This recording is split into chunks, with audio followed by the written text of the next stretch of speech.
Therapy for Low Vision Part 1, The Role of Optometrists. The symptoms can be subtle.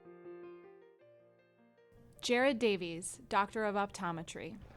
Often when people first find out that they have macular degeneration, they didn't even know they had a problem, because macular degeneration at first is very subtle. It makes subtle changes in your vision, sometimes not even noticeable. So we can see changes in the back of the eye, in the macular region, where basically the cells are separating, or there's different fluids that deposit in that area and cause changes in your vision. It can cause warped vision or wavy vision. It can also cause you to have small spots of vision loss that you might not necessarily notice. What's the most common reaction to a diagnosis of macular degeneration?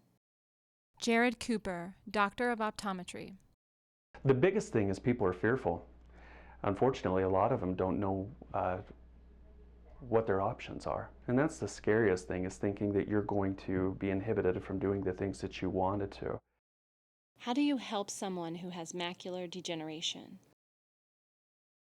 I need to know what their goals are.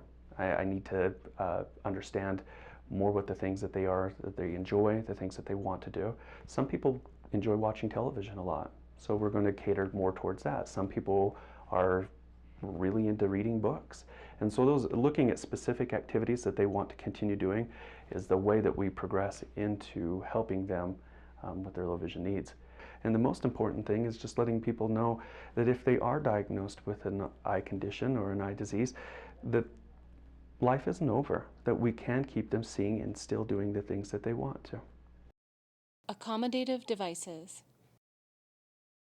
When people have certain eye diseases and have progressed to the point where they do have vision loss, there's a lot of things that we can still do. There are accommodative devices like glasses, telescopes, magnifiers that we can use to try and help improve their quality of life.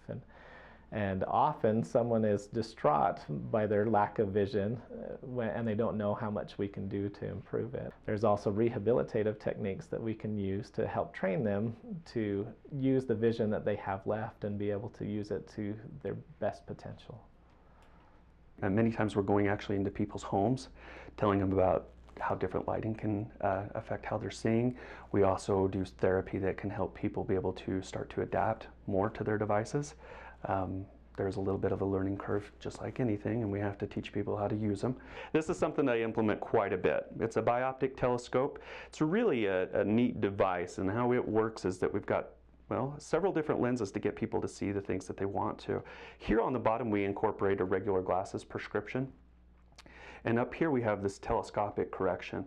What's neat about this is that it allows people to be able to see the depth down here, so that the telescope is going to bring things very close. It's going to enlarge it tremendously. So it gives them the option of when to look through the telescope and when not to. We also want to protect the eyes from UV light. Once we have macular degeneration that's started, we don't want to just arbitrarily expose your eyes to more UV light. We're finding that there's a significant amount of progression that it can occur with that. Many of the glasses that are made for people with macular degeneration will have yellow filters inside of it. That not only makes it so you can see better if you have macular degeneration, but again, it protects those delicate nerve fibers from having exposure and damage that can occur from just being in the sun. Tablets and e-readers.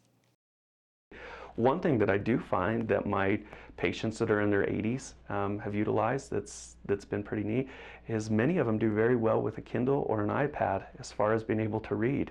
You can download books, you can enlarge it, you can make it very big, and you can get about any book that you want to, and then with the aid of an adaptive device, as well as having something like a Kindle or an iPad, be able to read the books that you want to. In fact, many of the areas will actually let you, depending on what city you live in, you can download newspapers and all sorts of things right down to that device, and the patients that I know that have used them have all done it with great success. So we're using them more and more.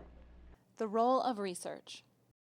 Scientific research is very important for eye disease, especially for the areas of macular degeneration and glaucoma, those diseases that we don't know exactly a cure for at this point. And every time we do a scientific research study, we find something that's slightly better for preventing it.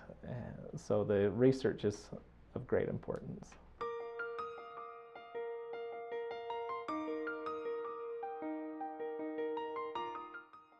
For more on how to cope with a diagnosis of glaucoma or macular degeneration, visit our website, call or write us, www.brightfocus.org, 800-437-2423, info@brightfocus.org.